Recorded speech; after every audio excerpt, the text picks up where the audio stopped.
இந்த வருடத்துல இன்னைக்கு நமக்கு ஒரு காரியத்தை இந்த ஆழமா நம்முடைய இருதயத்தில் எழுதி வைக்கணும்.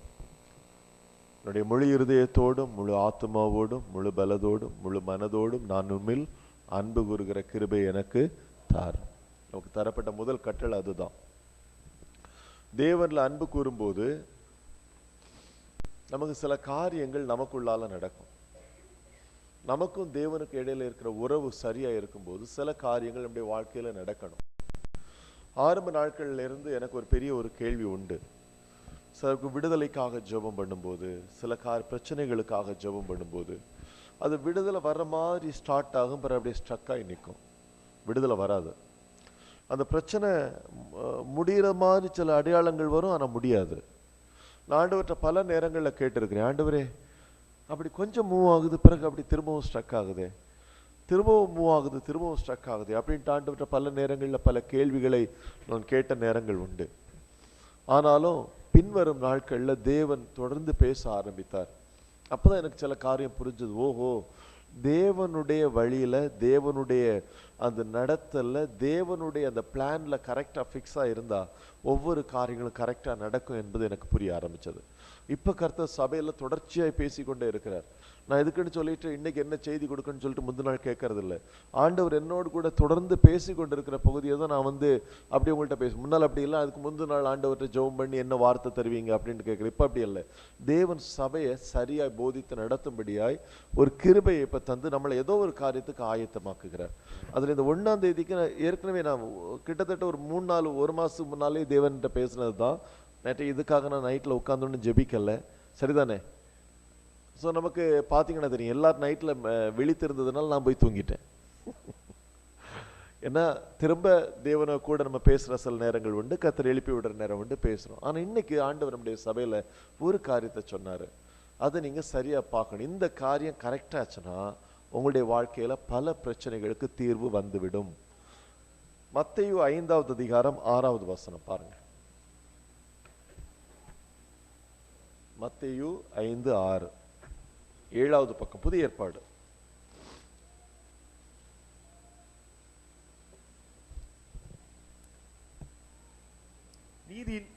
நீதியின் மேல் பசி தாகம் உள்ளவர்கள் பாக்கியவான்கள், அவர்கள் திருப்தி அடைவார்கள்.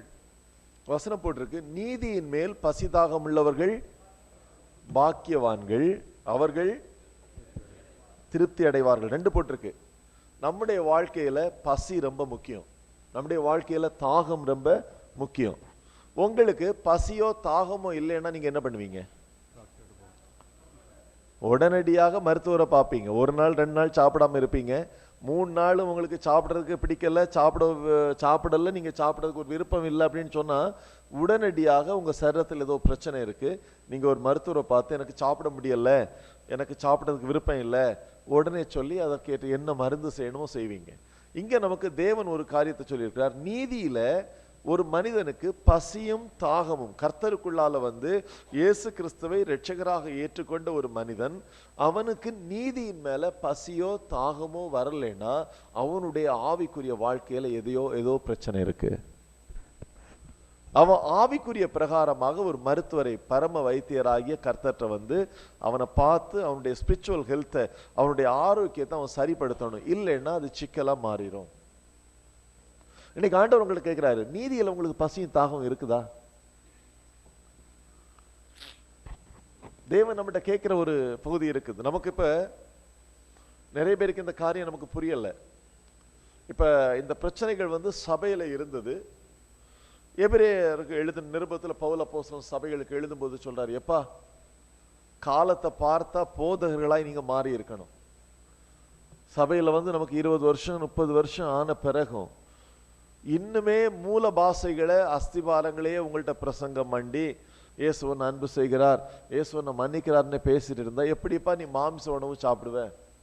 வாசிருக்கீங்களா? அது எபிரேயருக்கு எழுதின நிருபம் வாசிங்க பார்ப்போம். நான் அதை சொல்றேன் பாருங்க எங்க நமக்கு மிஸ் பண்றோம்னு. எபிரேயர் 5ஆவது அதிகாரம் 12 முதல் 14 வரைக்கும், 301ஆம் பக்கம். காலத்தை பார்த்தால் போதகராய் இருக்க வேண்டிய உங்களுக்கு தேவனுடைய வாக்கியங்களின் மூல உபதேசங்களை மறுபடியும் உபதேசிக்க வேண்டியதா இருக்கிறது. நீங்கள் பலமான ஆகாரத்தை அல்ல பாலை உண்ணத்தக்கவர்களாய் உள்ளத்தக்கவர்களானீர்கள். பால் உண்கிறவன் குழந்தையாய் இருக்கிறபடியினாலே நீதியின் வசனத்தில் பழக்கமில்லாதவனாய் இருக்கிறான். அழகா சொல்றாரு பாருங்க. இப்ப நீதின்னு சொல்லும் போது கரெக்டா சொல்றாரு. நீதியின் வசனத்தில் அவனுக்கு பழக்கம் இல்லை, அவன் குழந்தையா இருக்கிறதுனால.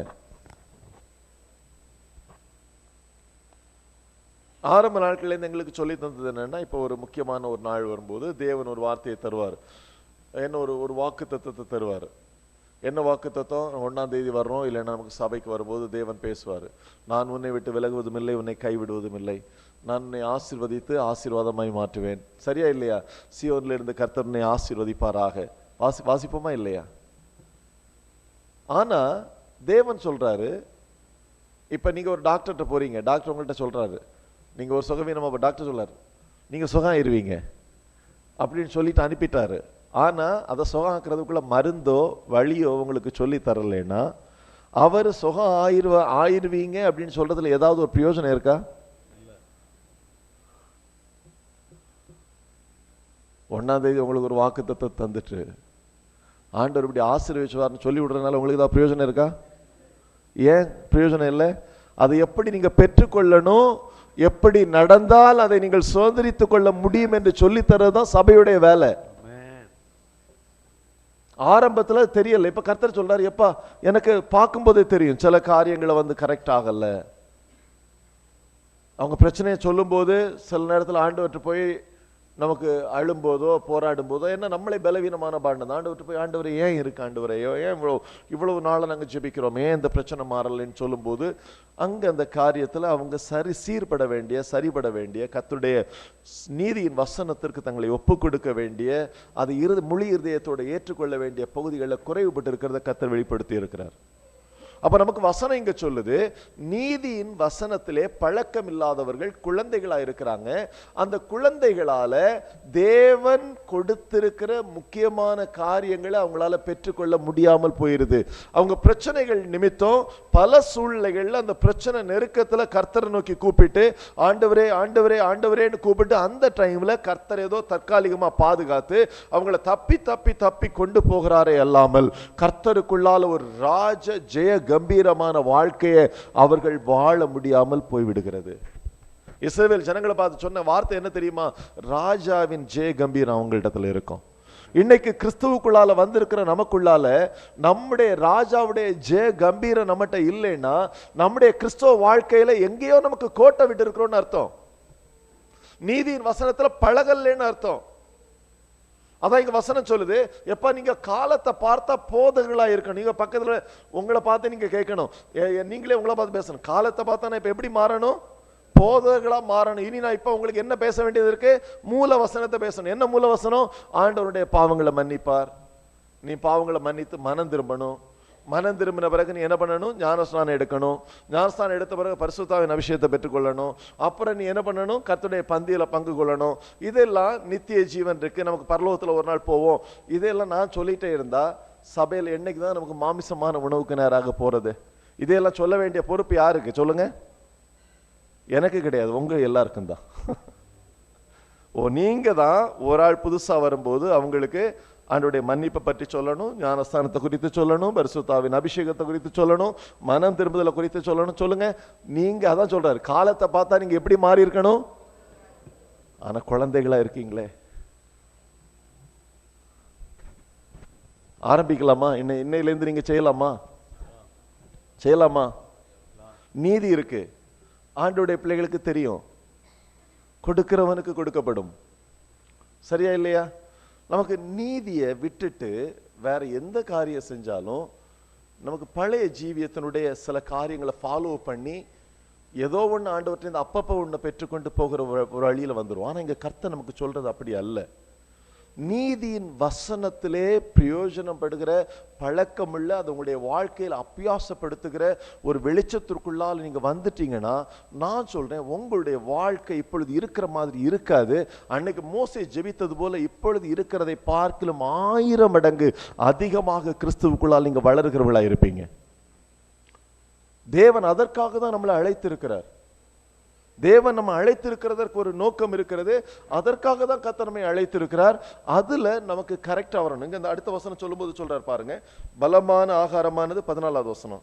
பலமான ஆகாரமானது நன்மை தீமை இன்னதென்று பயிற்சியினால் பகுத்தறியத்தக்கதாக முயற்சி செய்யும் ஞானாந்திரியங்களை உடையவர்களாகிய பூர்ண வயதுள்ளவர்களுக்கே தகும். அப்ப இன்னையிலிருந்து ஆண்டவரே இந்த நீதியின் வசனத்துல நான் வளரணும். நான் என்னைக்குமே குழந்தை மாதிரி பாலை குடிச்சிட்டு இருக்க கூடாது. நான் நீதியின் வசனத்துல நான் அதனுடைய வெளிச்சம் என்ன என்பதை பார்த்து அதை என்னுடைய வாழ்க்கையில நான் அபியாசம் பண்ணுகிற ஒரு அனுபவத்துல மாறணும். அது எனக்கு ஆவியின் ஜீவனாகவும் மாறணும். நான் இன்னொரு ஆள் சொல்லி தாரதுனால நான் இயேசுவை ஃபாலோ பண்ணக்கூடாது. இயேசு பேசுகிற வார்த்தைகள் என்னோடு பேசுகிறத அதனுடைய ஆழமான அர்த்தம் என்ன என்பதை கண்டுகொண்டு அதனுடைய வல்லமையை நான் பெற்றுக்கொண்டு அதை ஜீவிக்கிற ஒரு அற்புதத்துக்குள்ளால் நான் கடந்து வரணும். இந்த ஒரு பகுதியில நீங்க வரும்போது உங்களுடைய ஜீவியத்துல இதுவரைக்கும் இல்லாத ஒரு டிரான்ஸ்ஃபர்மேஷன் வந்துடும். இதை ஏன் நான் சொல்றேன்னா, கிட்டத்தட்ட பல வருடங்களுக்கு முன்பதாகவே நானும் எனக்கு அப்பப்ப சபைக்கு போற ஒரு நேரம் ஒரு பகுதி கிடைச்சது சின்ன வயதுல இருந்து. அதனால சின்ன வயதிலேயே ஒரு அபிஷேகம் எல்லாம் கிடைச்சது. அப்ப அங்க தீர்க்கதரிசனம், சபையில தீர்க்கதரிசனம் சொல்ற ஒரு கிருபையை தந்தாரு. அந்த ஊழியக்கார சபையில் தீர்க்கதரிசனம் சொல்றாரு. அதுக்கு பிறகு அந்நிய பாஷை பேசி இருந்து நல்ல ஜெபிக்கிறது உண்டு. காத்திருப்பு கூட்டங்களுக்கு போனா சந்தோஷமா தான் இருக்கும். அப்புறம் அங்க ஞானஸ்தானம் எடுத்திருந்து இந்த காரியங்கள்லாம் இருந்தது. ஆனால் இவைகள் சம்பவிச்ச பிறகு என்னுடைய வாழ்க்கையில மிகப்பெரிய வீழ்ச்சி தான் இருந்தது. நான் எந்த உலகத்திலிருந்து வெளியே வரணும் அந்த உலகத்துல வரல. இன்னும் அதிகமாய் உலகத்தாலும் பாவத்தாலும் நான் பிடிக்கப்பட்டவனாய் மாறினேன். கர்த்தர் இடைப்பட்ட நாட்கள்ல அமைதியா இருந்தார். கடைசியில அவர் என்னை நேசித்ததுனால எங்க பிடிக்கணுமோ அங்க பிடித்தார். ஆண்டவர் தம்முடைய கையை வைக்கிறது நம்ம மேல, சில நேரங்கள்ல கைகளை வைக்கிறது நம்ம பிடிக்கிறதற்காக தான். நம்ம போய் கொண்டிருக்கிற வழி சரியான வழி இல்லை, நம்மளை பாதுகாத்தாக வேண்டும் என்றால் அவர் சில நேரங்கள்ல தன்னுடைய கரத்தை நம்ம மேல வைக்க வேண்டி இருக்கிறது. அது நம்மளை வேதனைப்படுத்துறதற்காக அல்ல. அந்த பாடுகள் தேவன் நமக்கு தர வேண்டும் என்று தருகிறது அல்ல. அந்த பாடுகள் மூலமாக நாம் பெரிய ஆபத்துல சிக்கி என்றென்றும் அழிந்து போகாதபடி கர்த்தர் தன்னுடைய கரத்தை நம்மேல் வைத்து சில முட்களை நம்ம பதிக்கும் போது நமக்குள்ளால வேதனை உண்டாகுது. அந்த வேதனையில தான் ஆண்டவரை பார்த்து திரும்ப கூப்பிடுறோம். ஆண்டவரே உதவி செய்யுங்க. டிப்ரெஷன் மோடுக்கு போறோம், மன அழுத்தத்துக்கு நேரா போகிறோம். யாரையும் நமக்கு பார்க்கறதுக்கு பிடிக்கல. ஆனாலும் நம்மை நேசிக்கிற தகப்பன் எலியாவுக்கு காகத்தை அனுப்பினது போல யாரோ ஒருவரை அனுப்பி திரும்பவும் ஆண்டுடைய வார்த்தையை நம்மகிட்ட சொல்ல வைத்து திரும்பவும் நம்மளை எழுப்பி எப்பா இதை பாரு அப்படின்னு சொல்லிட்டு கர்த்தரை நோக்கி பார்க்க உதவி செய்கிறது மாத்திரமல்ல, கர்த்தர் அந்த டைம்ல தான் எனக்கு தெரியும், நல்ல ஞாபகம் இருக்கு. 20 வருடங்களுக்கு முன்பதாக நான் சரியா பார்க்கிறேன். 20 வருடங்களுக்கு முன்பதாக கர்த்தருடைய கண்ணை திறக்கும் போது அன்னையிலிருந்து தான் நான் வேதத்தை எடுத்து வாசிக்கும் போது அதனுடைய வார்த்தைகளுடைய ஆழங்கள் எனக்கு புரிய ஆரம்பித்தது. அதுக்கு முன்னால ஒரு வார்த்தையை சொல்லுவாங்க, ஒரு வசனத்தில் இருக்கிற ஒரு புள்ளியோ எழுத்தோ மாறாதுன்னு சொன்னான்னு அதை எங்களுக்கு எப்படி சொல்லி தந்தாங்கன்னா, அதுல எழுதி இருக்கிற மாதிரி தான் அந்த வசனத்தை நீங்க பேசணும். புள்ளிய எழுத்தோ மாறக்கூடாது, மாறினா பாவம்னு. அப்ப நாங்கள் எப்படிதான் பேசணும்? புள்ளிய எழுத்தோ மாறாம தான் பேசணும். அப்ப பேசணும் எப்படி பேசணும்? பழைய ஏற்பாடை வாசிக்கும் போது யாக்கோபு கூடாரவாசி, ஏசா வனசஞ்சாரி. நம்ம ஆட்களுக்கு வனசஞ்சாரின்னு சொன்னாலே புரியாது. வசனத்தை நமக்கு அப்படித்தான் சொல்லி கொடுத்த பிறகுதான் புரிஞ்சது. ஆவியானவர் கண்ணை திறந்து, கர்த்தர் கண்ணை திறந்து தேவ வசனத்தை அன்னையிலிருந்து நான் உயிர் உள்ளதாக பார்க்க ஆரம்பித்தேன். பைபிள் எடுத்த பிறகு எனக்கு யாரும் சொல்லி தரல. அதுக்கு முன்னால் நான் வாசிப்பேன். நமக்கு வழக்கமா முதல்ல பைபிள் வாசிக்கிற வழக்கம் இப்பவும் நிறைய பேருக்கு இருக்குல்ல, இருக்குது அப்படிதானே? ஆனா முன்னால ஒரு சமயத்துல நீங்க வாசிச்ச மாதிரி தான் இப்பவும் வாசிக்கிறீங்களா? உங்க வாசிக்கிற விதம் மாறி இருக்கு. முன்னால தெரியும்ல, ஒரு பிரச்சனைக்கு போறதுக்கு முன்னால பைபிள் வாசிச்சுட்டு ஜெபம் பண்ணிட்டு, ஆண்டவரே பைபிள் வாசிச்சுட்டேன், நான் போற காரியத்தை எனக்கு என்ன பண்ணிருங்க, வாய்க்க பண்ணிருங்க. அப்படி யாராவது பண்றீங்களா? நான் சொல்றேன் கஷ்டம்தான். இங்க அப்படி இல்லை. கர்த்தர் நம்முடைய கண்ணை திறந்து தந்து என்னப்பா இது அர்த்தம், இதனுடைய சூழ்நிலை என்ன, உனக்கு இது இந்த தேவனுடைய வார்த்தை நமக்கு ஆவியாகவும் ஜீவனாகவும் வெளிப்படும் போது அதனுடைய அர்த்தம் என்ன என்பதை நான் பார்க்க ஆரம்பிச்சேன். அதை கொஞ்சம் கொஞ்சமா வளர்ந்தேன். எனக்கு இன்னைக்கு வரைக்கும் அந்த நீதியின் மேல இருக்கிற பசிதாகம் மாறல. இயேசு கிறிஸ்துவின் ரட்சிப்பினால ரட்சிப்பின் வஸ்திரத்தை நாம் தரித்து கொண்டிருக்கிற நாம் நீதியின் சால்வையினாலேயும் கர்த்தர் நம்மை அலங்கரித்து இருக்கிறார் என்பதை ஒருபோதும் நமக்கு மறந்துடக்கூடாது. எனக்கு ரட்சிப்பின் வஸ்திரம் இருக்கு, நீதி வேண்டான்னு சொன்னா அது மிகப்பெரிய தப்பான ஒண்ணா மாறிடும். அவர் எனக்கு ரட்சிப்பின் வஸ்திரத்தை தந்தது போலவே நீதியின் சால்வையும் கர்த்தர் எனக்கு தந்திருக்கிறார். அது ஒரு வசனம் இருக்கு பாருங்க, அழகான வசனம், வாசிங்க பாப்போம். Thank you Lord. ஏசாயா 61:10 வாசிங்க. ஏசாயா 61:10.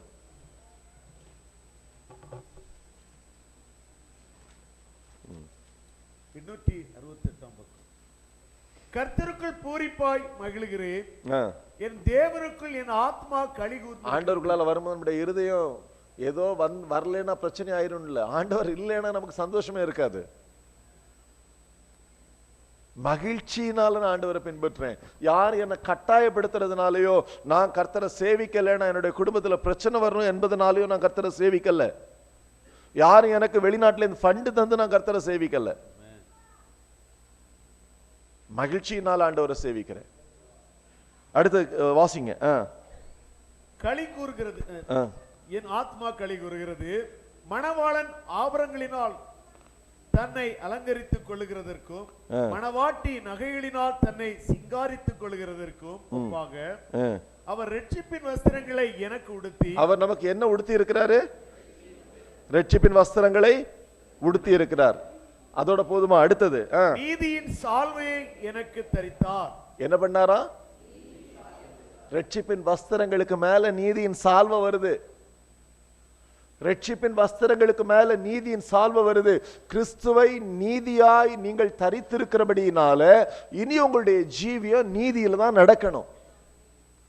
நீங்க ரட்சிக்கப்பட்டதே இனி நீதியில ஜீவிக்கும்படியாக, நீதியில நடக்கும்படியாக தான் கர்த்தரால் அழைக்கப்பட்டிருக்கிறீங்க.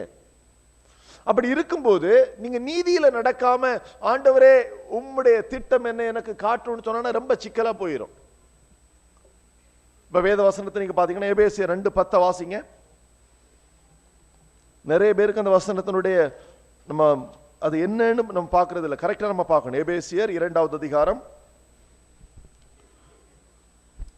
265 பக்கம். ஏனெனில் நற்கிரியைகளை செய்கிறதற்கு நாம் கிறிஸ்து இயேசுவில் சிருஷ்டிக்கப்பட்டு தேவனுடைய செய்கையாய் இருக்கிறோம். அவைகளில் நாம் நடக்கும்படி அவர் முன்னதாக அவைகளை ஆயத்தம் பண்ணி இருக்கிறார். இப்ப எங்க ஆண்டவர் இதுக்கு முந்தின வசனத்தை பாத்தீங்கன்னா தெரியும். இயேசு கிறிஸ்துவை கிருபையினாலே விசுவாசத்தை கொண்டு நாம் ரட்சிக்கப்பட்டோம் போட்டிருக்கா இல்லையா? இது நம்மால் உண்டானல்ல, தேவன் நமக்கு தந்திருக்கிற ஈவு. ஆனா அதோட நிறுத்தல. நீ ரட்சிக்கப்பட்டது அதற்கு முன்பாகவே, நீ ரட்சிக்கப்படுகிறதற்கு முன்பதாகவே நீ நடக்கும்படியான நீதியின் வழியில நடக்கும்படியாக தான் கர்த்தர் ரட்சித்தார். நீ ரட்சித்ததோட கதை முடியலப்பா. நீ ரட்சிக்கப்படும் போதுதான் உன்னுடைய வாழ்க்கையின் ஆரம்ப புள்ளி, ஓட்ட பந்தயத்தின் ஆரம்ப புள்ளி ஸ்டார்ட் ஆகுது. அந்த ஆரம்ப புள்ளியிலிருந்து தேவன் நீதியின் வழியில நீ நடக்கும்படியாய் அவைகளை ஏற்கனவே முன்குறித்திருக்கிறாரு. நீ அந்த வெளிச்சத்தை பெற்றுக்கொண்டு அவைகளிலே நடக்க வேண்டும் என்று எபேசியர் 2:10 சொல்லுதான் போட்டிருக்கு. நற்கிரியைகளை செய்யும்படிக்கு நாம் கிறிஸ்து இயேசுக்குள் சிருஷ்டிக்கப்பட்டு தேவனுடைய செய்கையா இருக்கிறோம். அவைகளில் நாம் நடக்கும்படிக்கு அவர் முன்னதாக அவைகளை ஆயத்தம் பண்ணி இருக்கிறார். கிறிஸ்துவுடைய நீதியை நம்ம தரித்திருக்கிறோம். ஆனா நம்முடைய வாழ்க்கையில நீதி இல்லைன்னா அது ரொம்ப ஒரு சிக்கலான ஒரு காரியம். இனி ஒரு காட்சியை நான் உங்களுக்கு வெளிப்படுத்தின விசேஷத்துல பரிசுத்தவான்களை குறித்து எழுதப்பட்டிருக்கிற வசனத்தை வாசிங்க. வெளிப்படுத்தின விசேஷம் 19:8 வாசிங்க.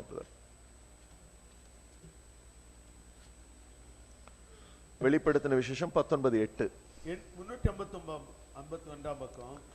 சுத்தமும் பிரகாசமும் உள்ள மெல்லிய வஸ்திரம் தரித்துக் கொள்ளும்படி அவர்களுக்கு அளிக்கப்பட்டது. அந்த மெல்லிய வஸ்திரம் பரிசுத்தவான்களுடைய நீதிகளே. அங்க அவருடைய மனவாட்டியை குறித்து ஆண்டவர் பேசிட்டு வர்றார். பேசுறப்ப சொல்றாரு, உங்களுக்கு ஒரு மெல்லிய வஸ்திரம் கொடுத்திருக்கு. இந்த வஸ்திரம் இப்பதான் கொடுக்கறாங்க. இந்த வஸ்திரம் இயேசு கிறிஸ்துவினால பெற்ற ரட்சிப்பின் வஸ்திரம் அல்ல. இந்த வஸ்திரம் போட்டிருக்கு. அந்த மெல்லிய வஸ்திரம் பரிசுத்தவான்களுடைய நீதிகளே. நீங்க ரட்சிக்கப்பட்ட பிறகு நீதியின் வழியில நடந்திருக்கீங்கல்ல, அந்த ரட்சிப்பின் வஸ்திரத்துக்கு மேல போட்டுக் கொள்ளுகிற சால்வை, இல்லைன்னா மேல நீங்க உடுத்தி கொள்ளுகிறதான ஒரு வஸ்திரமா இருக்கு. அப்ப இந்த மணவாட்டி ரட்சிப்பை பெற்றுக்கொண்டவள் மாத்திரம் அல்ல, இந்த மணவாட்டி இயேசுவுக்கு மணவாட்டியாய் போக போகிறவங்க அந்த பரிசுத்தவான்களுடைய கூட்டம் எப்படின்னு சொன்னா, ரட்சிக்கப்பட்ட பிறகு அவர்கள் கிறிஸ்துவின் நீதியிலே, தேவனுடைய வசனத்தின் நீதியிலே, அந்த நீதியின் வசனத்தை கை கொண்டு அதை எப்படி அவருடைய வெளிச்சத்தை பெற்றுக்கொண்டு அதை நடைமுறைப்படுத்தி அதன் மூலமாக அந்த அலங்காரத்தை பெற்றுக்கொண்டவங்களா இருக்கிறாங்க. அப்ப நமக்கு நிறைய பேர் சொல்லுவாங்க, இயேசுவை விசுவாசிச்சா முடிஞ்சு போச்சுப்பா. எப்ப நீ விசுவாசித்தான்னா அவர் சொல்றதை நீ விசுவாசிக்கணும். இயேசுவை நீ விசுவாசிக்கிறேல்ல, அப்ப இயேசு சொல்றதை நீ விசுவாசிக்கணுமா வேண்டாமா? விசுவாசிக்கணும். விசுவாசிக்கணும் அங்க போட்டிருக்கு. இப்ப நீதி தான் இங்க போட்டிருக்கு. இப்ப இதை ஆண்டவர் இன்னும் அழகா சொன்னாரு. நம்ம எல்லாரும் நம்ம கேட்கிறோம், ஆண்டவரே எங்களுடைய குறைவுகளை எல்லாம் நிறைவாக்குங்க, தேவைகளை சந்திங்க, பலவீனங்களை மாற்றுங்க, சுகத்தை தாங்க, பிரச்சனைகளை மாற்றுங்க, போராட்டங்களை மாற்றுங்க, சமாதானத்தை கொண்டு வாங்க, அற்புதங்களை செய்யுங்க. ஜெபிக்கிறோமா இல்லையா? ஜெபிக்கிறோமா இல்லையா? இயேசு இதை ஒரு வார்த்தையில சொல்லி முடிச்சிட்டார். ஒரு வார்த்தையில இதற்கு பதில சொல்லி முடிச்சிட்டார். அது என்ன பதில் சொல்லுங்க? மத்தேயு 6:33. தேவனுடைய ராஜ்யத்தையும் அவருடைய நீதியையும் தேடுங்கள், அப்பொழுது இவைகள் எல்லாம் உங்களுக்கு கூட கொடுக்கப்படும். ஆமா, முதல்ல தேவனுடைய ராஜ்யத்தையும் அவருடைய நீதியை தேடுறீங்களா? அதான் கேட்டேன். முதல்ல உங்களுக்கு பசி இருக்கா? நீதியில தாகம் இருக்கா? அப்படி இல்லைன்னா நீங்க தான் கஷ்டப்பட்டு தேவை வரும்போது கூப்பிட்டு பெற்றுக்கொள்ளணும். இங்க போட்டிருக்கு, ஆட்டோமேட்டிக்காகவே புதிய ஏற்பாடுல சொல்லி இருக்கு, நீங்க அவருடைய நீதியை தேடும் போது, நீங்க அவருடைய ராஜ்யத்தின் பிள்ளைகளாக இருந்து தேவனுடைய நீதியின் வசனத்திலே ஜீவிக்க பழகும் போது, இந்த அஞ்ஞானிகள் தேவனை அறியாதவங்க தேடி ஓடுற மாதிரி நீங்க ஓட வேண்டாம். இவைகள் எல்லாவற்றையும் தேவன் நமக்கு சேர்த்து கொடுக்கிறார். ஆமென். அப்ப நமக்கு இங்க தேவன் நமக்கு ஒரு காரியத்தை சொல்றாரு. எப்பா, புதிய ஏற்பாட்டுல தான் இருக்கு, புதிய ஏற்பாட்டுல தான் இந்த காரியம் இருக்கு. நீதியில நடக்கும் போது இதெல்லாம் தானா நம்மகிட்ட வந்து சேருது. இதுக்காக நீ தனியா பிரயாசப்பட வேண்டிய தேவை இல்ல. ஆண்டவரே எனக்கு 1 கோடி ரூபாயை தாரோன்னு நீ என்ன பண்ண வேண்டிய தேவை இல்லை. 3 நாள் பாஸ்டிங் போட வேண்டிய தேவை இல்ல. சரிதானே? ஆண்டவரே எனக்கு ஒரு வீடை தாங்கன்னு நீ 1 வாரம் பாஸ்டிங் போட வேண்டிய தேவை இல்ல. நீ செய்ய வேண்டியதெல்லாம், நீ அவருடைய ராஜ்யத்துக்குள்ளால இருந்து அவருடைய நீதியின் வசனத்துல நீ பழக்கம் உள்ளவனா மாறும்போது இவைகள் எல்லாம் உனக்கு சேர்த்து கொடுக்கப்படும். இது புதிய ஏற்பாடு தான் நான் பேசுறேன். நமக்கு இன்னைக்கு கூட பாடணும்ல, கர்த்தர் என் இருக்கையிலே எனக்கு என்ன பயம். சரிதானே? எனக்கு என்ன கவலை? கர்த்தர் எனக்கு மேய்ப்பரா இருக்கும்போது எனக்கு என்ன கவலை? பாடணுமா இல்லையா? ஆனா கர்த்தர் நம்மளை எப்படி நடத்துறாரு? எப்படி நடத்துறாரு? அவர் நமக்கு மேய்ப்பனா இருந்தா எந்த பாதையில் நடத்துவாரு? நமக்கு வழக்கமா சொல்லுவோம்ல, அவர் நம்ம கண் வைத்து எனக்கு ஆலோசனை சொல்லுகிறார், நான் நடக்க வேண்டிய வழியை எனக்கு காட்டுகிறார். அப்ப அவர் மேய்ப்பன் என் மேல கண்ணை வச்சிருக்கிறாரு, எனக்கு ஆலோசனை சொல்றாரு. அந்த ஆலோசனை நீதியின் வசனம். அந்த ஆலோசனையில நான் நடக்கும்போது நான் பாதுகாப்பான பாதையில போகிறேன், என்னை யாரும் தொட முடியாது. இப்ப சங்கீதம் 23 நிறைய பேருக்கு மனப்பாடமா தெரியும். ஆனா அதுல முக்கியமான பாயிண்ட விட்டுருவாங்க. ஜீவனுள்ள நாளெல்லாம் நன்மையும் கிருபையும் தொடரும், மரண இருளின் பள்ளத்தாக்கில் நடந்தாலும் பயப்பட மாட்டேன், சத்துருடைய கண்களுக்கு முன்பா என்னுடைய தலை அபிஷேகம் பண்ணுகிறேன், என்னுடைய பாத்திரம் நிரம்பி வழிகிறது. ஆனா அதுக்கு முன்னால் ஒரு வசனம் இருக்கும், அது ரொம்ப நமக்கு மிஸ் பண்ணக்கூடிய ஒரு வசனம். என்ன வசனம் அது? சங்கீதம் 23:3 வாசிங்க. 683 பக்கம். அவர் என் ஆத்மாவை தேற்றி தம்முடைய நாமத்தின் நிமித்தம் என்னை நீதியின் பாதைகளில் நடத்துகிறார். வாசிங்களா? அவர் தன்னுடைய நாமத்தின், இப்ப ஒரு காரியத்தை சொல்லு, அந்த வசனத்தை கொஞ்சம் நான் பேராப்ரைஸ் பண்ண சொல்றேன் உங்களுக்கு புரியறதுக்காக. அவருடைய நாமத்தின் நிமித்தம் நீதியின் பாதையில் நடத்துறாருன்னா உங்களுக்கு புரியாது, அது என்ன நாமத்தின் நிமித்தம் அப்படின்ட்டு. அப்படி கிடையாது. அதனுடைய அர்த்தம் என்னன்னா, யார் யாருக்கு கர்த்தருடைய நாமம் அவர்களுடைய நெற்றிகளில் தரிப்பிக்கப்பட்டிருக்கிறதோ அவர்களை தன்னுடைய நீதியின் பாதையிலே நடத்துகிறார். ஆமேன். புரிஞ்சுதா? கர்த்தருடைய நாமம் உங்கள் நெற்றிகளில் தரிப்பிக்கப்பட்டிருக்குதா இல்லையா? உங்க நெற்றிகளில் கர்த்தருடைய நாமம் இருக்கா இல்லையா? இப்போ அவருடைய நாமம் உங்க மேல எழுதி இருக்கிறதுனால அவர் இப்ப என்ன பண்றாரா? உங்களை நீதியின் பாதையில நடத்துறாரா. அப்ப இப்போ ஒரு காரியம் செய்யுங்க, ஒரு ஊழியக்காரனோ ஒரு விசுவாசியோ நீதியின் பாதையில நடக்கலைன்னா அவன் எந்த வழியில நடக்கல? மேய்ப்பனுடைய வழியில நடக்கல. மேய்ப்பனுடைய வழியில நடக்காம இருந்தா என்ன நடக்கும்? என்ன நடக்கும்? ஆபத்து வரும். அவன் ஊழியக்காரனா இருந்தாலும் சாவுவான். அவன் ஊழியக்காரனா இருந்தாலும் பிசாசு கையிலிருந்து அவனை காப்பாற்ற ஒருவனாலும் முடியாது. விசுவாசியா இருந்தாலும் அவனை காப்பாற்ற ஒருவனாலும் முடியாது. தெளிவா நீங்க புரிந்து கொள்ளுங்க. இன்னைக்குல இருந்து நீங்க புரியும், நம்ம சபையில கர்த்தர் ஏன் இவ்வளவு பிரயாசப்பட்டு சத்தியத்தை பிராக்டிக்கலா நமக்கு அப்ளை பண்றதுக்காக, நம்ம ஒரு நடைமுறை வாழ்க்கையில தேவனுடைய வார்த்தையை நமக்கு எப்படி அபியாசப்படுத்த வேண்டும் என்று நமக்கு போதிக்கனுடைய அர்த்தமே நம்ம பாதுகாப்போட கூட இருக்கிறதற்காக தான். அதற்காக தான் தேவன் சொன்னார். அதனாலதான் இன்னைக்கு ஆண்டவர் சொன்னாரு, உங்களுடைய பிள்ளைகள் நீதியின் வசனத்துல பழக்கம் உள்ளவங்களா மாறணும். நான் சொன்னேன், மூல உபதேசங்கள் இந்த காரியங்கள் எல்லாம் மற்றவங்களுக்கு சொல்லிக் கொடுக்க வேண்டிய வேலை இதுவரைக்கும் அதை கற்றுக்கொண்டவங்களுக்கு. ஆனா நீங்க இப்ப நீதியின் வசனத்துல வளர்ந்து மாறும்போது நான் சொல்றேன், அநேகருடைய வாழ்க்கையில் இருக்கிற பயங்களும் கலக்கங்களும் தானா காணாம போயிடும். நீங்க பயப்பட வேண்டிய தேவையே இருக்காது. காரணம், தேவன் அப்படிதான் வாக்குத்தத்தம் பண்ணி இருக்கிறார். ஒரு இயேசு கிறிஸ்துவின் உடன்படிக்கைக்குள்ளால வந்த கர்த்தர் தன்னுடைய உடன்படிக்கையை விட்டு அவரால் பின்வாங்கவே முடியாது. ஏன்னா உடன்படிக்கை பண்ணிட்டார்னா அதை அவர் நிறைவேற்றியே ஆகணும். நம்ம விழுறோமோ இல்லையா, ஆனா நமக்கு தேவையில்லாத பாடுகளையும் பிரச்சனைகளையும் போகக்கூடாது. நம்ம நீதியின் வழியில நடக்காம இருந்துட்டு வரக்கூடிய பிரச்சனைகளுக்கு கர்த்தர் உத்தரவாதி அல்ல. கர்த்தர் உத்தரவாதி அல்ல. உங்க பிரதர் மெசேஜ் சொல்லும்போது ஆசா ராஜாவை குறித்து சொன்னாங்க.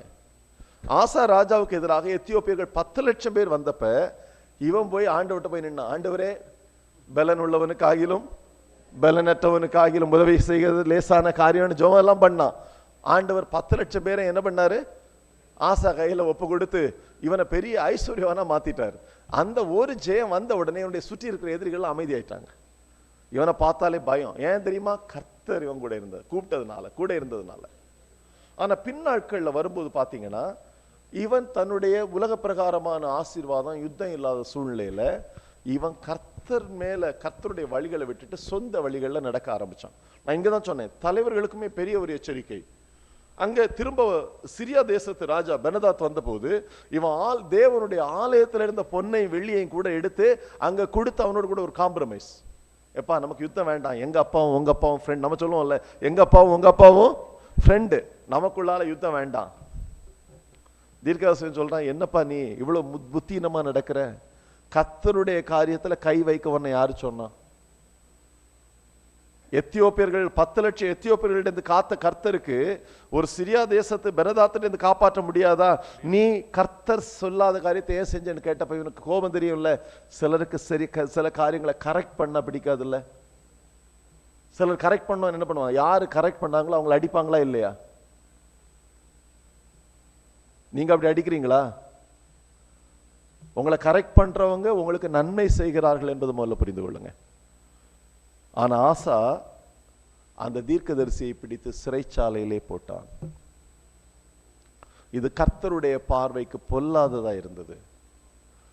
அது யுத்தம் எப்படி போகுதுன்னா, ஒரு சமயத்துல ஆசாவுக்காக யுத்தம் பண்ணின கர்த்தர் இப்பொழுது இவனை கரெக்ட் பண்ண அனுப்பின தன்னுடைய தீர்க்கதரிசியை எதிர்த்து இவன் சிறையில போட்டதுனால இவனுக்கு உதவி பண்ணின அதே கர்த்தர் ஆசாவுக்கு விரோதமாக வந்தார். அவனுடைய காலில் ஒரு புண்ணு தான் வந்தது, பெருசா ஒண்ணு வரல. காலில் என்ன வந்தது? புண்ணு வந்தது. புண்ணு வந்தப்ப கூட அவன் ஆண்டவரை தேடல. அவன் எவ்வளவு பெரிய டாக்டர், எந்த பெரிய ஹாஸ்பிட்டல் இருக்கு, எந்த ஒரு மல்டி ஸ்பெஷாலிட்டி ஹாஸ்பிட்டல் இருக்கு, எந்த ஒரு பெரிய டாக்டர் இருக்காரு, எல்லாம் பார்த்து எடுத்து அங்க தேடினாங்க. வசனம் சொல்லுது, அடுத்த வருஷத்துல அவன் மரித்து போனான். பிரச்சனை என்னன்னா, தேவனுடைய நீதி அவன் விட்டுட்டான். இங்க நமக்கு இன்னைக்கு கர்த்தர் சொல்றாரு, இன்னைக்கு நமக்கு எப்படி நடக்கணும்னு கர்த்தர் நமக்கு சபையில சொல்லி தர்றார். ஏற்கனவே அன்னைக்கு சொன்னேன், கர்த்தர்ட்ட வாஞ்சியா இருங்க, உங்களை விடுதலை ஆக்குவார். இருக்குதா இல்லையா? வாஞ்ச, கர்த்தர்ட்ட உள்ள வாஞ்ச உங்கள்கிட்ட குறைஞ்சு போயிருக்குதா? நீங்க விடுதலை ஆகிறதுல கேள்விக்குறிதான். கர்த்தருடைய காரியங்கள்ல நீங்க பாக்குறீங்க, கர்த்தருடைய நீதியை குறித்து உங்களுக்கு விளையாட்டா இருக்குதா? நிறைய பேர் நினைக்கிறாங்க நிறைய ஜெபம் பண்ணணும்னு கர்த்தர் கேட்பாருன்னு. நான் கேட்கிறேன், நீதியில நடக்காம இருந்து எத்தனை மாதங்கள் வருடங்களாக ஜெபிக்கிறீங்க? ஏதாவது பதில் வருதா உங்களுக்கு? அதுக்கு கர்த்தர் காரணமா? இல்ல.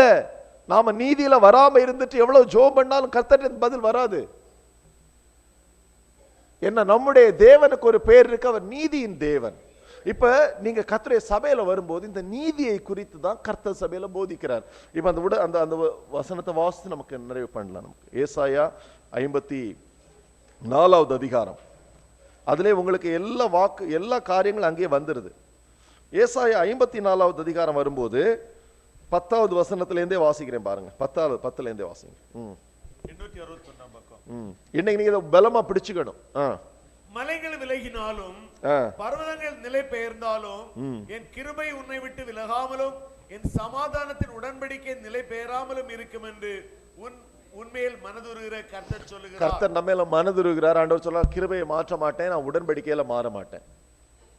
அடுத்து சொல்றார், நம்ம ஏற்கனவே பயங்கரமா அடிபட்டு தான் இருக்கிறோம். அநேகர் பெருங்காட்டுல அடிபட்ட தூசமாய் தான் இருக்கிறோம். திரும்ப ஆண்டவர் பேசுறார். 11 சிறுமைப்பட்டவளே, பெருங்காற்றில் அடிபட்டவளே, தேற்றவற்றவளே, இதோ நான் உன் கல்லுகளை பிரகாசிக்கும்படி வைத்து நீல ரத்தினங்களை உன் அஸ்திபாரமாக்கி உன் பலகணிகளை பளிங்கும் உன் வாசல்களை மாணிக்க கற்களும் உன் மதில்களை எல்லாம் உச்சிதமான கற்களும் ஆக்குவேன். ஆண்டவர் என்ன சொல்றாரு தெரியுமா? நீ நினைக்கிற எனக்கு எப்படியாவது இந்த பிரச்சனையில இருந்து தப்பினால் போதும்னு.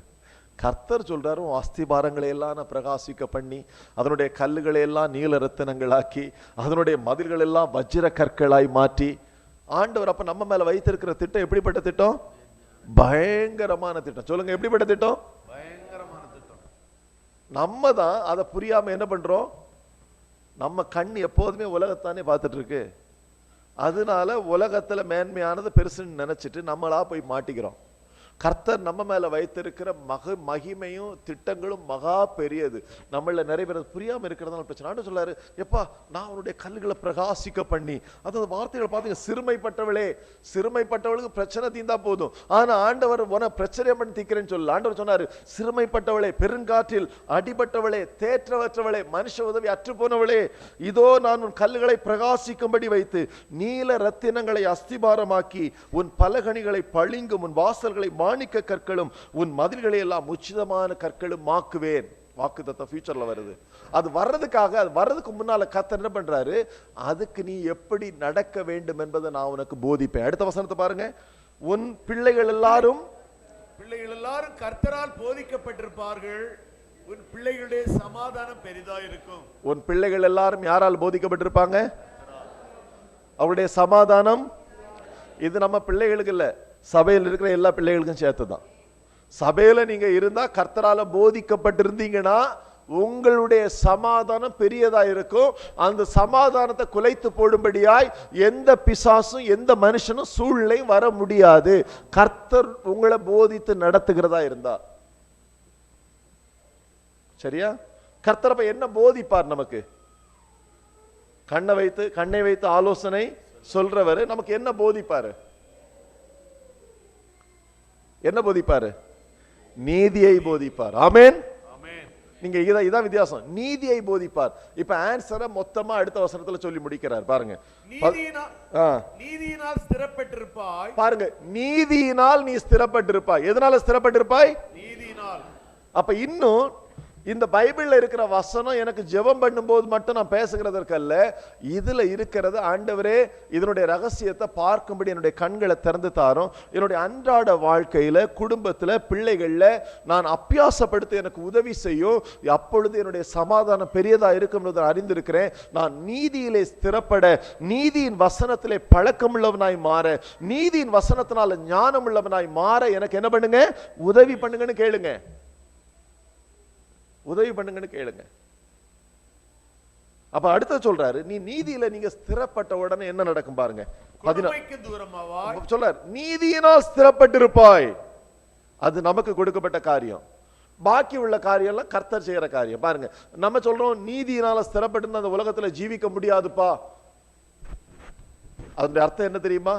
நீ நீதியினால நீ ஜீவித்திருப்பாய் என்று சொல்லும் போது அதை நீ விசுவாசிக்கவில்லை என்று அர்த்தம். இப்ப நமக்கு தேவன் சொல்றாரு, நீதியினால் நீ ஸ்திரப்பட்டிருப்பான்னு சொல்றோம். நம்ம சொல்றோம், ஆண்டவரை எப்படி எல்லாம் நீதியா ஜீவித்தான எல்லாரும் என்ன கொள்ளை அடிச்சுட்டு போயிடுவான். இது எப்படி இருக்கு தெரியுமா? ஏவாள்கிட்ட வந்து சர்ப்பம் சொன்னது மாதிரி, எதை புசித்தா நீங்க தேவன் ஆயிருவீங்கன்னு அவருக்கு தெரியும், அதான் சாப்பிடக்கூடாதுன்னு சொன்னான். நம்முடைய வாயிலிருந்து கர்த்தருடைய வார்த்தைக்கு மாறாகவே இது முடியாது முடியாது முடியாது என்று வரும்போதெல்லாம் ஒருவர் உங்க பக்கத்துல, ஆவிக்குரிய மண்டலத்துல ஒருவர் உங்க பக்கத்துல நிப்பாங்க. யாரு? ஏவாள பக்கத்துல அதே வலுசர்ப்பம் தான். அந்த வலுசர்ப்பம் தான் உங்க பக்கத்துல சொல்லுது, இது முடியாது, இப்படி ஜீவிக்க முடியாது, இப்படி நீதியை செய்ய முடியாது. அப்ப நீ அதனால வரக்கூடிய விளைவை நீ சந்திக்கணும். இப்ப நீ கர்த்தர் சொல்றத நீ நம்பும் போது ஆண்டவர் சொல்றாரு, எப்ப நீதியை செஞ்சா போதும், நீ நீதியில் நிலைப்பட்டுரு, பாக்கி காரியம் எல்லாம் கர்த்தருடைய காரியமா மாறுது. பாருங்க பாருங்க என்ன காரியம் எல்லாம் போட்டிருக்கு. நீதியினால் ஸ்திரப்பட்டிருப்பாய். இப்ப நம்மகிட்ட சொல்லிட்டார். இப்ப கர்த்தர் என்ன செய்யறார் பாருங்க. கொடுமைக்கு தூரமாவாய், கொடுமைக்கு தூரமாவாய், பயமில்லாதிருப்பாய், பயமில்லாதிருப்பாய், திகிலுக்கு தூரமாவாய், திகிலுக்கு தூரமாவாய், அது உன்னை அணுகுவதில்லை, அது உன்னை அணுகுவதில்லை. ஆமென். அப்ப இந்த பகுதியை யார் செய்யறா? கர்த்தர் செய்யறாரு. நம்ம என்ன பண்றோம்னா முதல் லைனை மட்டும் விட்டுட்டு ஆண்டவரே இதை செய்யுங்கன்னு சொன்னா எப்படி நடக்கும்? இத முதல்ல உள்ளதை நம்ம செஞ்சா ரெண்டாவது உள்ளதை யார் செய்யறா? கர்த்தர் செய்யறார். விசுவாச வாழ்க்கை என்கிறது நாமும் கர்த்தரும் சேர்ந்து வேலை செய்யறதா விசுவாச வாழ்க்கை. இல்லைன்னா கர்த்தருக்கு ரோபோட் மட்டும் போதுமே, சூரியன் சந்திரன மாதிரி நம்மளை உண்டாக்கினா போதுமே. சூரியன் காலையில எல்லா நாளும் எழும்பும், சாயங்காலம் மறையும். சூரியனுக்கு ஆண்டவர் நியமிச்சிட்டாரு. நாளைக்கு நீங்க சொல்லி பாருங்க சூரியனை உதிக்காதுன்னு சொல்லி பாருங்க, அது உதிக்கும். ஏன்னா அதுக்கு சுய விருப்ப ஒரு முடிவெடுக்கக்கூடிய ஒரு தகுதி இல்லை. தேவதூதர்களுக்கு மனிதர்களுக்கு மட்டும்தான் சுயமாய் முடிவெடுக்கக்கூடிய ஒரு தகுதியை கர்த்தர் தந்திருக்கிறார். நமக்கு அந்த முடிவெடுக்கக்கூடிய தகுதி இருக்கு. அதனால தான் தேவன் நமக்கு என்ன பண்றாருன்னா, நீ நீதியில் ஸ்திரப்பட்டு இருந்தானா கொடுமை உன்னிட்ட வராதுப்பா அப்படி சொல்றாரு. நீ பயமே உன்னை ஆளுகை செய்யாது, எந்த திகிலும் உன்னை தாக்காது, அந்த திகில் என்கிற வார்த்தையை உன்னை அணுகுவதில்லை. அப்ப திடீர்னு பாக்குறீங்க ஒரு கூட்டம் எழுப்பி இருக்கிறாங்க, நம்மகிட்ட சொல்லிட்டாங்க பிசாசு எழுப்பிட்டான். நான் சொன்னேன் பிசாசு எழுப்புனா நமக்கு என்ன? அதை நம்ம பார்க்க வேண்டிய வேலை நம்முடைய வேலை அல்ல, அது கர்த்தருடைய வேலை. ஆமென். இந்த வசனம் சொல் 15ஆம் வசனம் தொடர்ந்து வாசிங்க. இதோ எனக்கு விரோதமாய் கூட்டம் கூடினால் அது என்னாலே கூடுகிற கூட்டம் அல்ல. நீ நீதியில ஸ்திரப்பட்டு இருக்கும்போது உனக்கு விரோதமாய் ஒரு பெரும் கூட்டம் கூடினாலும் கர்த்தர் சொல்றாரு, எப்பா நான் அந்த கூட்டத்தை கூட்டல. அந்த கூட்டத்தை கூட்டினதுக்கு வேற ஒண்ணு இருக்கு. அநீதி அக்கிரமத்தின் ரகசியம் அங்க வேலை செய்யறதுனால அதுக்குன்னு ஆவிகள் இருக்கு, அது கூட்டி இருக்கு, நான் கூட்டல. அடுத்து சொல்றார் பாருங்க. எவர்கள் உனக்கு விரோதமாய் கூடுகிறார்களோ அவர்கள் உன் பட்சத்தில் வருவார்கள். இந்த வசனம் புரிஞ்சுதா உங்களுக்கு? எவர்கள் உனக்கு விரோதமாய் கூடுகிறார்களோ அவர்கள், இது புரிஞ்சுதா? புரியலையா?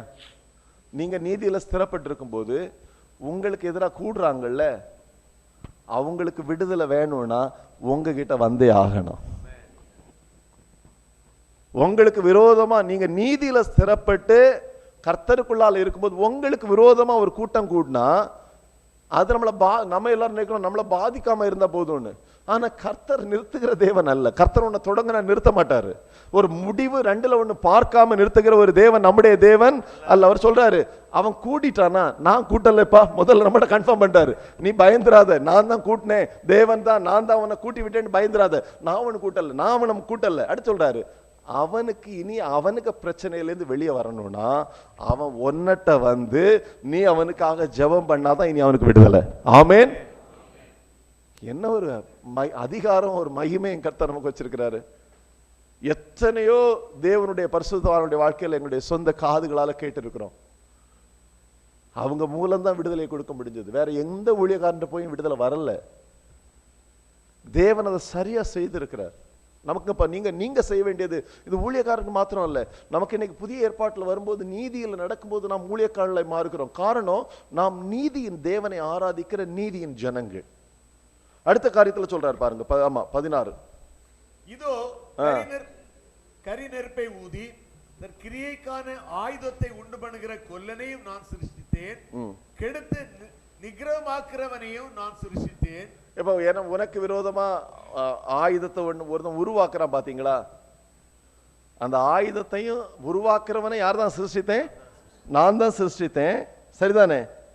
அந்த ஆயுதத்தை ஒருத்தன் பயன்படுத்தி உன்னை கொல்ல வர பாத்தீங்களா? அவனை யார் தான் சிருஷ்டித்தா? யார் தான் சிருஷ்டித்தா? அதெல்லாம் அவன் யூஸ் பண்ணி அந்த பட்டயத்தை அடிச்சு துப்பாக்கி செய்யறு அவன் பிளான் எல்லாம் போட்டு செய்யற வரைக்கும் கர்த்தர். நிறைய பேர் நினைக்கிறாங்க அவன் செய்யும் போதே கர்த்தர் என்ன பண்ணிடுவாரு, செய்யாம ஆக்கிடுவார். நிறைய நேரத்தில் கர்த்தர் செய்ய விட்டுருவார். ஏன்னா அந்த ஆயுதம் அவருக்கு தேவை. அந்த ஆயுதம் யாருக்கு தேவை? நமக்கு இல்ல, கர்த்தருக்கு தேவை. உதாரணத்துக்கு நீங்க எடுத்துக்கொண்டீங்கன்னா, மொர்தெகாய் எஸ்தர் அங்க இருக்கும்போது ஆமான் மொர்தெகாயை தூக்குல போடுறதுக்காக ஒரு பெரிய தூக்கு மரத்தை செஞ்சானா இல்லையா?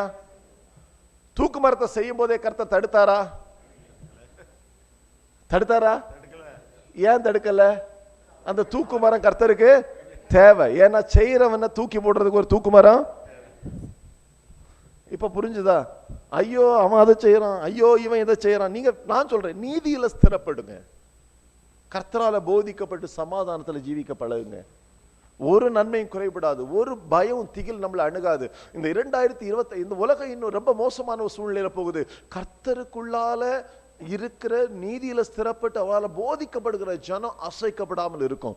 என்ன நடந்தாலும் சரிதான், வானம் இடிந்து தலையில விழுதுன்னு சொன்னாலும் சரிதான், கர்த்தரால போதிக்கப்பட்டு அவருடைய நீதியில ஸ்திரப்பட்டு இருக்கிற ஜனத்தை ஒரு மனிதனும் ஒரு வல்லமையும் தொட முடியாது முடியாது முடியாது. கர்த்தர் அதற்கு உத்தரவாதமாக இருக்கிறார்.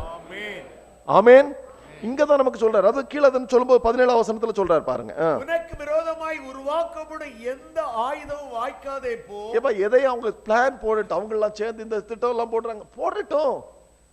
அது உனக்கு விரோதமா நடக்காது. அது போடுறது வேற ஏதோ ஒரு பர்பஸுக்கு யூஸ் ஆக போகுதுன்னு அர்த்தம். சரியா? வேற ஏதாவது பர்பஸுக்கு யூஸ் ஆக போகுதுன்னு அர்த்தம். அடுத்து, உனக்கு விரோதமாய் நியாயத்தில் எழும்பும் எந்த நாவையும் நீ குற்றப்படுத்துவாய். நீ நீதியில ஸ்திரப்பட்டு இருக்கும் போது, நீ கர்த்தருக்குள்ளால சரியா இருக்கும் போது, ஒன்ன ஒருதன் குற்றவாளி என்று அவன் குற்றப்படுத்தி விட்டால் அவன் தப்பவே முடியாது. கர்த்தர் அவனை குற்றவாளியாய் மாற்றி விடுவார். அவன் பேச பேச பேச பேச வெளியில போய் பேச பேச பேச பேச பேச ஒவ்வொரு இடத்துல பேச பேச பேச பேச பேச அது அவனுக்கு விரோதமான ஒரு காரியமாய் மாறிடும். அவன் எந்த அளவு பேசுறானோ அவனுடைய நிலைமை பரிதாபமாய் மாறி போயிடும். ஆண்டவர் சொல்ற, உனக்கு விரோதமாய் நியாயத்தில் எழும்புகிற எந்த நாவையும் நீ குற்றப்படுத்துவாய். ஆனா நமக்கு தெரியும், கிறிஸ்துவர்களா இருக்கு, நம்ம குற்றப்படுத்துறது இல்லை. ஆனா அவங்க ஒரு பயங்கரமான ஆபத்துக்குள்ளால போய் சிக்கிக் கொள்ளுவாங்க. இதுவரைக்கும் கர்த்தருக்குள்ளால் நான் பார்த்திருக்கிறேன். அது சத்தியம், 100% சத்தியம். ஏன்னா நீதியில ஸ்திரப்பட்டு கர்த்தருக்குள்ளால அமைதியா இருக்கிறவங்களை பார்த்தா நமக்கு நிறைய பேருக்கு தெரியாது. ஆனா தேவன் செய்கிறத பார்த்தா பயங்கரமா இருக்கும். அடுத்து கீழே சொல்றாரு, இது கர்த்தருடைய ஊழியக்காரன் சுதந்திரமும் என்னால் உண்டான அவருடைய நீதியுமாய் இருக்கிறது என்று கர்த்தர் சொல்லுகிறார். ஆண்டவர் லாவை எழுதி இப்படி வச்சுட்டாரு, என்னுடைய ஊழியக்காரர்கள் தான். இப்ப நான் ஊழியக்காரன்னா நான் மட்டும் ஊழியக்காரங்களா, நீங்களும் ஊழியக்காரங்களா? புதிய ஏற்பாட்டின்படி நீங்க ஆசாரியர்களா? ஆசாரியர்கள் இல்லையா? ஆசாரியர்கள் ராஜாக்கள், சரிதானே? ஆண்டவர் சேவிக்கிறீங்களா சேவிக்கலையா? பிரதர் சொல்லும் போது ஸ்தேவானை குறித்து சொன்னார். ஸ்தேவானுடைய வேலை சபையில் என்ன வேலை? பந்தி விசாரிப்பு. பந்தி விசாரிப்பு செய்கிறவனுக்கு கர்த்தர் என்ன கொடுத்தாரு? அளவில்லாத அற்புதமும் வல்லமையும் ஞானமும் அபிஷேகம் கொடுத்தாரா இல்லையா? அவன் பெரிய அற்புதங்களை செஞ்சானா இல்லையா? நீங்க ஊழியக்காரனை மட்டும் பார்க்க கூடாது. நீங்க என்னைக்கு அற்புதங்களை செய்ய போறீங்க? நான் எதிர்பார்க்கறதெல்லாம் சபையில நீங்க அற்புதங்களை எப்ப செய்ய போறீங்க? அதுக்கு முதல்ல நீங்க என்ன பண்ணணும்? நீதியில ஸ்திரப்படணும். நீதியின் வசனத்தை உங்க வாழ்க்கையில அபியாசப்படுத்தணும். சில காரியங்களை சொல்றதுக்கு மாம்ச பிரகாரமா நமக்கு கஷ்டமா இருக்கும். ஆண்டவர்ல சொல்லி இருக்கிறாரு, நம்ம மாம்சத்தை பார்த்தா இப்படி தூக்கி போட்டுட்டு நீங்க செஞ்சு பாருங்க, உங்களுடைய ஆசீர்வாதம், உங்களுடைய வாழ்க்கையில இருக்கிற விடுதலை, தேவனுடைய மகிமை வித்தியாசமா இருக்கும். தேவனுடைய மகிமை வித்தியாசமா இருக்கு. நான் திரும்பவும் சொல்றேன், கர்த்தர் நமக்கு தருகிற மிகப்பெரிய ஆசீர்வாதம் அவருடைய மகிமை தான். அந்த மகிமை நம்மளை மூடி இருக்கும்போது நமக்கு இருக்கிற பாதுகாப்பு மாதிரி ஒரு பிரைம் மினிஸ்டருக்கோ அமெரிக்க ஜனாதிபதிக்கோ இருக்காது. நமக்கு நினைக்கிற மாதிரி ஒரு சாதாரணமான ஒரு தேவனுடைய பிள்ளை, கர்த்தருடைய நீதியில ஸ்திரப்பட்டு இருக்கிற, நீதியின்படி ஜீவிக்கிற ஒரு தேவனுடைய பிள்ளையை சுற்றி இருக்கிற அந்த மகிமையும் அந்த பாதுகாப்பும் இந்த உலகத்துல வேற யாருக்கும் கிடைக்காது. அவர்களை சுற்றிலும் நம்ம கண்ணுக்கு தெரியாத கேருபீன்களும் தேவதூதர்களும் பாதுகாவல் செய்கிறது பயங்கரமா இருக்கும். நம்ம அந்த நீதியில ஸ்திரப்பட்டிருக்கும் போது நமக்காகவே கால சூழ்நிலைகளை மாற்றுகிறவரும், நமக்காகவே சம்பவங்களை தலைகளாய் மாற்றுகிறவரும், நமக்காக தேசங்களை தலைகளாய் புரட்டி போடுகிற ஒரு தேவனாய் நம்முடைய தேவன் இருக்கிறார். அப்ப அந்த ஒரு தேவனை தான் நம்ம ஆராதிக்கிறோம். இங்கதான் இந்த காரியங்களை நமக்கு புரிந்து கொள்ளணும். இது இல்லாம நமக்கு இன்னைக்கு இந்த உலகத்துல இருக்கிற நமக்கு சொல்லும்போது இந்த வசனத்தை சொல்லி நிறைய ஊழியக்காரங்க பயப்படுத்தவும் செய்வாங்க. சரிதானா? ஊழியக்காரன் விரோதமா பேசினா என்ன பண்ணுவோம்? அவன் சொல்லுவாங்க, முதல்ல நீங்க செக் பண்ணணும். நீங்க செக் பண்ணலாமா? ஆவியை செக் பண்ண முடியுமா, முடியாதா? யோவான் அப்போஸ்தலன் சொன்னார், ஒரு பாயிண்ட் கரெக்டா திரும்பவும் கீழே உங்களை ஒரு பாயிண்ட் இருக்கு. எந்த ஆவியும் தேவனால் உண்டானதோ என்று முதல்ல சோதியுங்கள் சொல்லப்பட்டிருக்குதா இல்லையா? அப்ப சோதிக்கணும், அந்த ஆவி கிறிஸ்துவனுடைய ஆவியா வேற ஆவியா? தீர்க்கதரிசனம் வந்தா சோதிக்கணுமா வேண்டாமா? சோதிக்கணும். தீர்க்கதரிசனத்தை 1 தெசலோனிக்கர் 5 இருக்கு, தீர்க்கதரிசனத்தை அற்பமா எண்ணாதிருங்கள், எல்லாவற்றையும் சோதித்து பார்த்து நலமானதை. ஏன் அது சொல்லி இருக்கனா, தீர்க்கதரிசனம் சொல்லும் போது மனுஷ ஆவி வந்துட்டனா கொஞ்சம் அப்படி எடுத்து அடிச்சு விட்டுரும். ஏன்னா சில பிரதர்ஸ் எங்களுடைய ஊழியத்தில் இருந்தவங்க முதல்ல கரெக்டா சொல்லுவாங்க, ரேரா வரும், கரெக்டா சொல்லுவாங்க. நாளாக நாளாக அவங்கள ஜனங்கள் சார்ந்து கொண்ட உடனே அடிச்சு விட்டாங்க பாருங்க, வந்தவனுக்கெல்லாம் தீர்க்கதரிசனம். அதுல தீர்க்கதரிசனம் சொல்லுற நபரை ஃபாலோ பண்றவங்க உண்டு. இப்படிப்பட்ட தீர்க்கதரிசனம் சொல்லுகிற ஊழிய காலத்தில் ஸ்திரப்பட்டிருப்பாய், அப்பொழுது கொடுமைக்கு தூரமாவேன்னு சொல்லி இருக்கதா. நான் சொல்றேன், பிரச்சனையில மாற்றுறது முதல்ல நீங்க தான். இந்த மாதிரி ஊழியக்காரனை மாட்டினீங்கன்னா முதல்ல பிரச்சனையில மாற்றுறது நீங்கள் உங்க குடும்பமா தான் இருக்கும். இவர்களைத்தான் தேவனுடைய வசனம் சொல்லுது, இவங்க ஊழியக்காரர்கள் கிடையாது, நீதியின் ஊழியக்காரருடைய வேஷத்தை தரித்திருக்கிறவர்கள். கடைசியா ஒரு எச்சரிப்பு, யாருக்கு எது நம்ம சத்தத்தை கேட்க கூடாது, யாரு கூட நம்முடைய உறவு வைத்திருக்க கூடாது. நீங்க முடிவெடுக்கணும், எல்லாரும் கூட நம்மளால சேர்ந்து போக முடியாது. கிறிஸ்துவின் ஆவி இருந்தா எங்கே நம்மளால சேர்ந்து போக முடியும், ஆனா கிறிஸ்துவின் ஆவி இல்லாத ஒரு மனுஷனோடு கூட நம்மளால சேர்ந்து போக முடியாது. இங்க நம்ம செக் பண்ண சொல்லப்பட்டிருக்கிறது. 2 கொரிந்தியர் 11 பாருங்க, பவுல் ஒரு காரியத்தை சொல்றாரு. 2 கொரிந்தியர் 11 14 15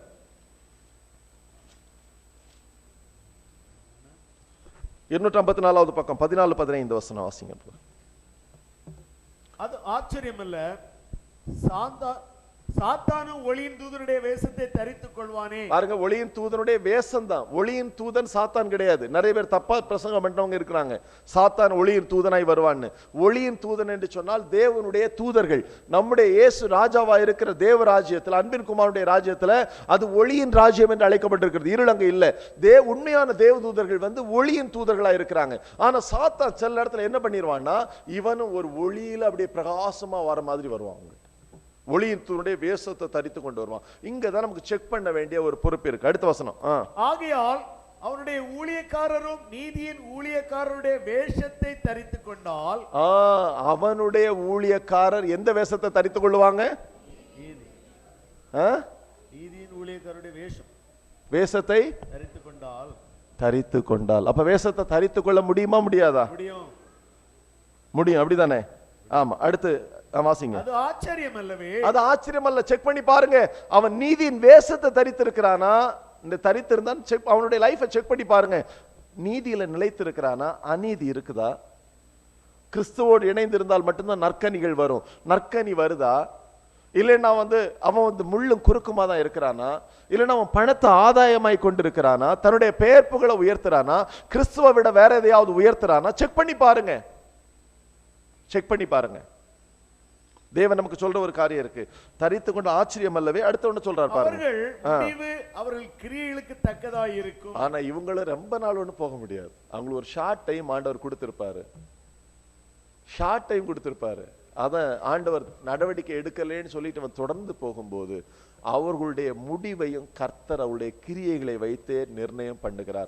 அப்ப இப்படிப்பட்டவங்களுக்கு கர்த்தருடைய நியாயத்தீர்ப்பு வரும்போது, ஆபத்துகள் வரும்போது, அழிக்கப்படும் போது நீங்க சொல்லக்கூடாது ஊழியம் செஞ்சாங்க, இவ்வளவு பிரச்சனை ஆயிற்று, கஷ்டம் ஆயிற்று, இவ்வளவு பாடுபட்டுட்டாங்க அப்படின்லாம் சொல்லக்கூடிய வார்த்தைகளை நான் ஏற்றுக்கொள்றதுக்கு, நான் அங்கீகரிக்கிறதுக்கு நான் ஆயத்தமா இல்லை. நான் பாடுபடுறதுக்கு ஒரே ஒரு காரியம் இருக்கு, இயேசுவின் நாமத்து நிமித்தம் என்ன அடிக்கிறாங்களா, பிரச்சனை இல்லை. நான் நீதியில நிக்கிறதுனால என்ன துன்புறுத்தி உலகம் என்ன வேண்டான்னு சொல்லுதா, உனக்கு கூட ஜீவிக்க முடியாதுப்பா, அது சந்தோஷம், அந்த துன்பம் வேற. ஆனா கர்த்தருக்குள்ளால நான் நீதியில ஸ்திரப்பட்டிருக்கும் போது என்னுடைய தலைமுடிய கூட தொடர்ந்து கர்த்தருடைய அனுமதி இல்லாம தொட முடியாது. ஆமென். நம்ம யாருன்னு முதல்ல, நீங்க தேவனுக்குள்ள நிலை கொண்டிருக்கும் போது நீங்க யாருன்னு முதல்ல புரிந்து கொள்ளுங்க. நம்முடைய தேவன் எப்படிப்பட்டவர் என்பதை புரிந்து கொள்ளுங்க. எனவே இன்னைக்கு கர்த்தர் நமக்கு திரும்பவும் அந்த வசனத்தை நம்ம எல்லாருமா சேர்ந்து வாசிக்க போகிறோம். ஏசாயா 54:14 வாசித்து ஜெபம் பண்ணி நம்ம அப்புறம் சாட்சி யாராவது சொல்றீங்கன்னா சொல்லி ஷேர் பண்ணிட்டு நமக்கு மதிய உணவுக்கு போயிடலாம். ஏசாயா 54:14 எல்லாரும் எடுங்க பார்ப்போம், சேர்ந்து வாசிங்க பார்ப்போம்.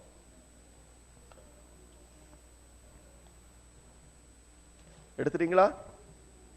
எல்லாருமா சேர்ந்து. இன்னைக்கு ஆண்டவர் நம்மகிட்ட பேசுறது இதுதான், கர்த்தர் நமக்கு போதிக்கிறது இதுதான். வாசிங்க பார்ப்போம்.